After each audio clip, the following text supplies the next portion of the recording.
హాస్టల్కి వస్తే హాస్టల్ కూడా సరిగ్గా పెట్టారు చూడండి సార్. అసలు ఏం చదువుకో చెప్పండి సార్.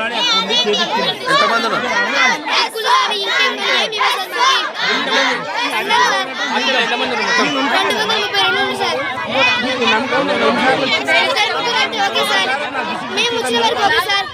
ఇప్పుడే కాదు సార్, ఆమె ఎప్పుడైతే వచ్చిందో అప్పటి నుంచి ఇదే సార్. మా అక్క వాళ్ళు కూడా ఉంది సార్, వాళ్ళు కూడా ఇట్లా వెళ్ళిపోయింది సార్. వాళ్ళకి ధైర్యం లేక చెప్పలేదు. మేము ఆగలేము సార్. మేము తినట్టుందే మాకు నెక్స్ట్